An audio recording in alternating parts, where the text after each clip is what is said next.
with all the upsets in college basketball, you know, particularly with some of the mid-major teams that can really shoot it. You know, you got to be ready to play, and the only way that team could have beaten us tonight was from three, and we just didn't let them.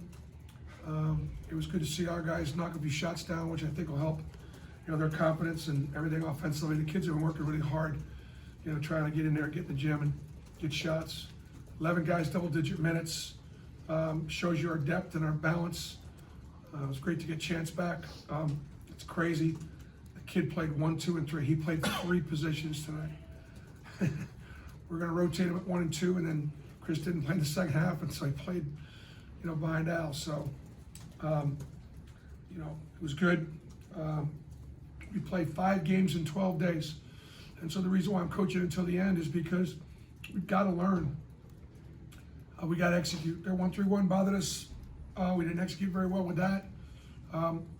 You know, the margins matter in these victories because of the quad 1-2-3 system. And so we up 34 at one point, so to only win by 24, it would have been nice to have been able to keep some of that lead, because I don't like the rule, but the more you win by, the more credit you get for it. So I thought our kids did a great job on Hightower. Corey Hightower's a really good player, and I thought we locked in on him very, very well tonight. And Bruce, I'm sorry. Go ahead. My bad. okay. Bruce, what was it mean to get Chance back out there, get him out there for the first time? Well, you know, first of all, you know, Dr. Anders did a great job. Clark, Dave, our trainers, and Chance have done a great job with their rehab. We're just never going to rush him, never. And you know, so, but he has missed so much. He missed the entire fall. But again, put him in a very tough spot tonight, playing him in 3 positions. But it was great to have him out there, and you know, he's going to continue. You know, he'll play well.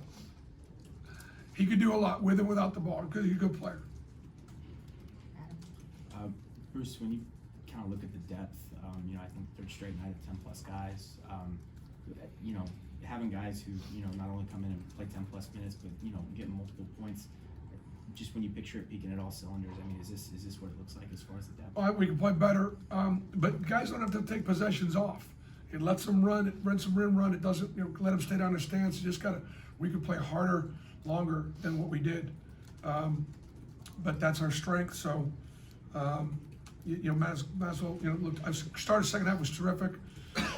Wendell Green was the best player on the floor tonight, which was great to see. Just did whatever he wanted to do, whenever he wanted to do it, and that was fun to watch. I really enjoyed watching Wendell tonight. Kurt. Bruce, what does it say about Janai to have a game like this when he's, you know, still not 100% with that ankle? Well, it's great. You know, he was able to physically dominate Winthrop, but as we get against bigger, more athletic, faster, quicker guys, he's going to have to continue to play with more pop. And so I'm on him pretty hard to play faster, to play quicker, to play lower. My question was about Janai, so I can be passed.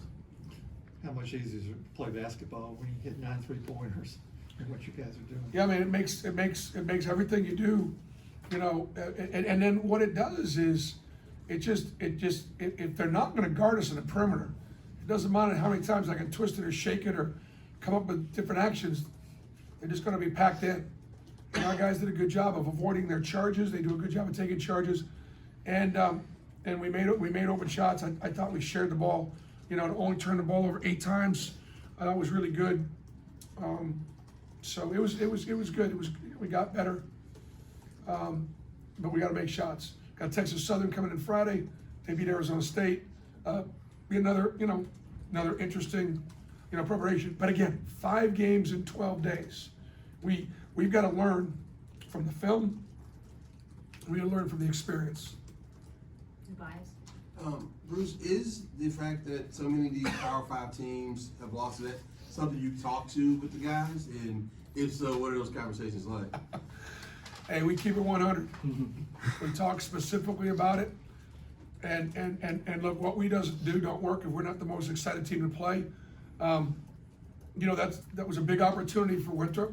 And we were as excited about playing as they were. I thought our physicality wanted to know. So absolutely, we don't edit. We do not edit. They're going to get it from me. Look, Winthrop is picked 1 or 2 in their league. If that team is able to, you know, I hope they have a great year. They're going to have a really good year. It's a good team at that level. I hope they're in the tournament. That way, that win means more. Noah. Hey guys, it's Noah from Plainsman. No one played over 23 minutes tonight, so what can you say as far as like your depth and being able to have Westry play 17 minutes? What does that add to your team? Well, I think the depth obviously is a great factor. It shares the minutes. It keeps. I think it makes for a great locker room. You know, and guys just take advantage of the time when you're on the floor. And I know they all want to be out there longer. They do, and I don't blame them. But our key is when they're out there to be productive. All right, 3 more questions, Ferg. Yeah, Bruce, you said at the beginning in your opening statement, you just didn't let them beat you from deep. I mean, this is a really good 3-point shooting team. What was the kind of difference for y'all in the perimeter defense? You know,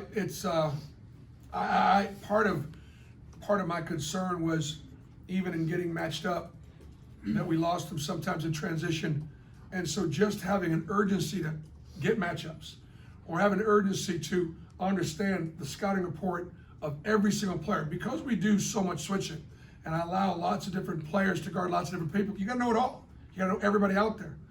And so, you know, there are times that we closed out short on some guys that we left passing lanes, and you know, that's a concern. You know, our first half defense was better than our second half defense when the defense was right in front of us, down there on the other end, and certainly late in the game. Not very good. Tom. Bruce, you touched on Janai's performance, but what does it say about him on both ends? 5 blocks and then 8 of his 13 rebounds were on the offensive end.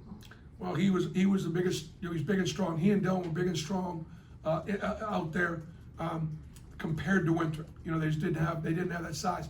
You know, I loved a couple of his takes. I love his take to the basket was really good. I liked him being able to finish with either hand, finishing better. But I have a high expectation for him. So you're not going to get me to say just great things, because we got a lot of work to do. All right, final question from the bias. Well, between Broome and Carver, you had 9 blocks. You know, you talk about that positional depth, and also what happened at the end of the first half there? I mean, you were going to talk to the referees. Well, I just thought there was a foul, so I had to have a conversation. Yeah, but the issue with 9 blocks is how come Winthrop got down the lane so easily to put us in position to have those 9 blocks?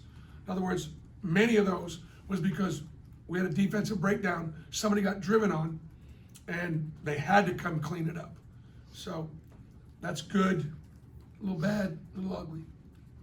Thank you, Coach. All right, thank you. Thank you, Bruce.